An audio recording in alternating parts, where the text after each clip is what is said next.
আসে না।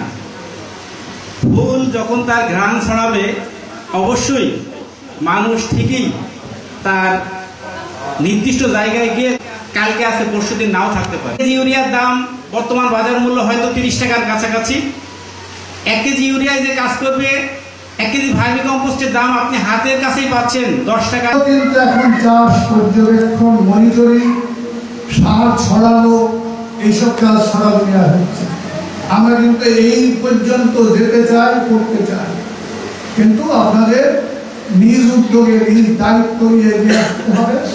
আসলে সেই জায়গা থেকে আমরা চুয়াডাঙ্গা জেলাকে এমনভাবে তৈরি করি, এর কৃষি শুধু দেশে না, এর ফলস, তারপরে ধরেন আপনার যে শস্য দানা, যা যা জিনিস হবে, এগুলো একদিন আমরা চুয়াডাঙ্গা থেকে বিদেশেও রপ্তানি করতে সক্ষম হব।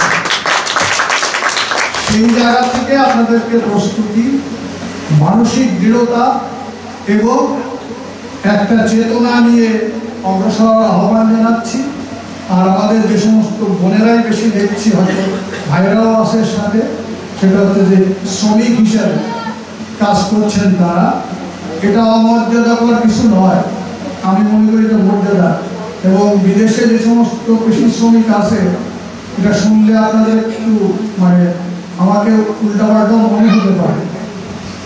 গাড়িতে চড়ে শার্ট প্যান্ট ভালো করে মাঠে যায়, কাজ করে, কাজ শেষ করে চলে আসে, যন্ত্র চালায়, বহু রকম, ডাক্তার থেকে শুরু করে কত রকম। এই স্বপ্ন আমাদের দেখা উচিত, ব্যক্তিগত আমি দেখি। তো আমি আমার এই প্রক্রিয়ার শুরুতে চুয়াডাঙ্গার মানুষকে একটু ভিন্নভাবে দেখতে চাই, সেই আশাবাদ পোষণ করে আপনাদের সবাইকে ধন্যবাদ জানিয়ে এবং আপনাদের এই যে বলে রিভন অ্যাগ্রো এর সাফল্য কামনা করে, পাশাপাশি চুয়াডাঙ্গার কৃষিখাতে যুক্ত সকল পর্যায়ের সংশ্লিষ্টদের, তার মধ্যে শুধু কৃষকই আছে তা নয়, এর মধ্যে এগ্রিকালচারিস্ট আছে, এর মধ্যে মৎস্য কর্মকর্তা আছে, তারপরে আপনার লাইভস্টক আমাদের প্রাণী সম্পদের কর্মকর্তারা আছে, তার পাশাপাশি সব ধরনের মানুষ আছে। কৃষি ছাড়া কিন্তু তারও বাঁচার পাবে। তাদের সকলের ভবিষ্যৎ জীবন ভালো হবে। রাষ্ট্রীয়ভাবে আমরা আমাদের চাষাবাদ থেকে শুরু করে এগুলো একটু অন্য জায়গায় যাবে, আমরা সফল হব, আমাদের জীবন সহজ হবে, সরল হবে, আরো ভালো বাঁচবো, আরো ভালো খাবো, আরো চলবে। এই আশাবাদ ব্যক্ত করে আমার বক্তব্য সহযোগিতা করেছি আমরা, বুদ্ধি, পরামর্শ, টেকনিক্যাল সাপোর্ট, পাশাপাশি এখানে এই ফার্মে আমরা প্রায় 3 লাখ টাকার মতো একটা অনুদান দিয়েছিলাম। এখানে প্রায় ইনভেস্টমেন্ট প্রায় 50 লাখ টাকার কাছাকাছি। তারা কিন্তু বাকি টাকা তারা সরবরাহ করেছে।